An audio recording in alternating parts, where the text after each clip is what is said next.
You shared time with him in Smoky Mountain Wrestling, and I don't think many people realise that you were actually in ECW for a few weeks as well, or a few goes. Memories of New Jack, who recently passed away as well. Oh, wow. See, no, so he was just the opposite of some people. I mean, very entertaining backstage, but very deceiving in what you perceive him as, or because he's not another guy. You give me respect, I give you respect back until you give me a reason not to. And the last time I saw him, he did a shot here in Tennessee. And when I was doing a seminar the same day, we came up, we talked, we had a great time. Went out and had a couple of beverages and talked again. Very engaging, very intelligent, nice man. That New Jack that you saw on TV, he could be that. He certainly could be that, but he knew when to be that. He knew how to turn it on.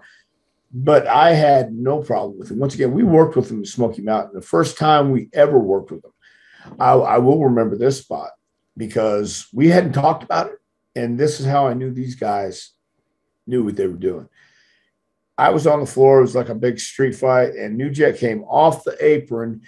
I didn't even see him coming, but I turned around in the nick of time. He gave me a clothesline off the apron onto the floor. You're going to take bumps like that. I've taken it from people who were careless. I've taken it from people who didn't know what they were doing. But this is one of those professional bumps from a professional wrestler who knew his stuff. I don't know how long they'd been working by then. Didn't hurt, didn't kill me. You're going to feel stuff like that. But it's physical sport, physical game. And so he was just anticipating or was going to hit me from behind. Don't know. But I think I might have been with D'Lo on the outside or Mustafa, whoever it was. When I turned around, he just caught me with the clothes on. So he was always a pro with me. And again, going back to that culture, we were all reading scripture before we got to the building. Not all of us, but 90% of the boys back then were reading scripture, of course. You know, that's what we did. We got in the car. We had our good book, and we would, of course, all of us would read this and this and this, and then we're going, oh, yeah. Okay, you know what I mean? That was the 80s. We're having a good time. So we were talking about ECW. We're talking about New Jack, and he was being a pro.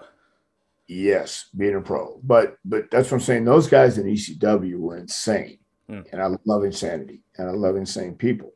The world's run by insane people. Insane people are the ones who make things happen. Richard Branson, Bezos, those guys. They have the balls to go out and walk on a limb and make it happen. New Jack was the same way, in my opinion. He knew when to be New Jack. He beat up Gypsy Joe because he didn't know who Gypsy Joe was at 65, 67 years old. Quite honestly, at 65, 67 years old, you don't need to be doing hardcore stuff. And New Jack knew that, but Joe didn't, and he wasn't familiar with Gypsy Joe, and Joe started being Gypsy Joe, and New Jack started being New Jack, and that's like mixing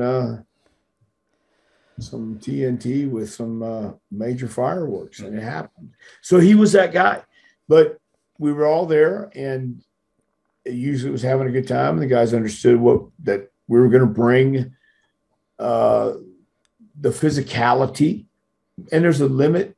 You know, you can be physical, and you don't have to be stiff. You don't have to be careless. You hit in safe places, and with me, New Jack was always hitting in safe places.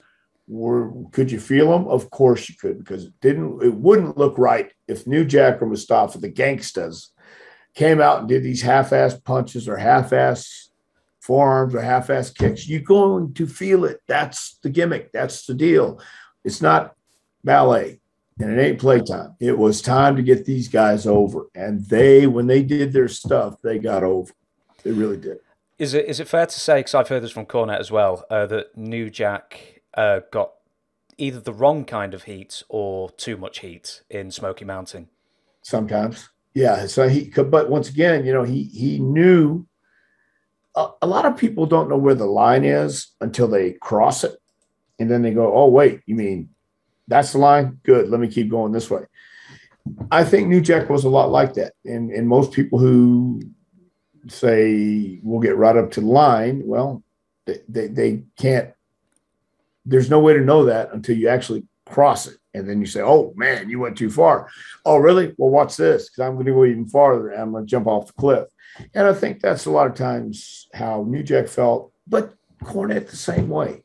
He knew right when to go right up against the line, and in the middle of what he's saying, he would cross it and then make an attempt to swim back. And other times he said, to hell with it, and dealt with the consequences. But yeah, I think Jack was, especially at that time, in this area, he was considered to be unpredictable, outrageous, bombastic. Yeah, but that's really what it called for, because that was made it exciting. That's what made it dangerous. That's what made it what it was.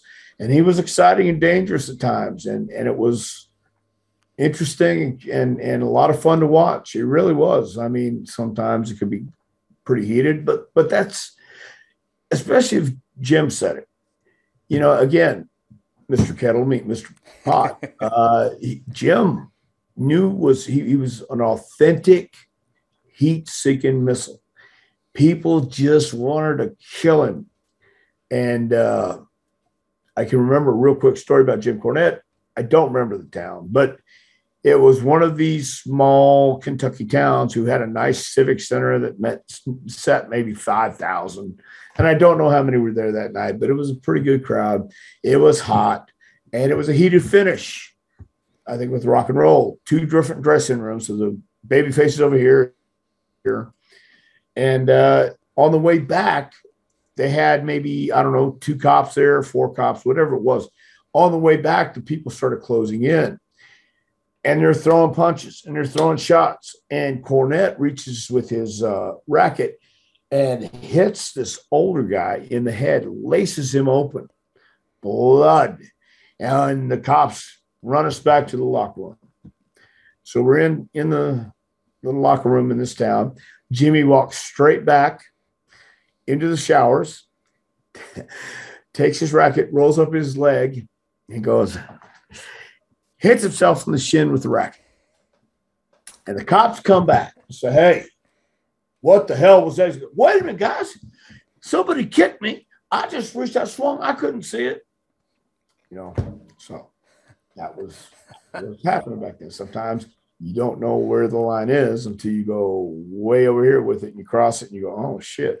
Not that was crossing the line, because anytime you're that close to anybody and we're looking around, you don't know who has a knife. Back then, that was a real possibility. Jimmy had knives pulled on him. Jimmy had death threats. Jimmy had all this stuff, but he loved the heat. So when you're in the middle of that heat, man, you need to really, it's a real thing. You need to look over your shoulder. You need to look behind you. So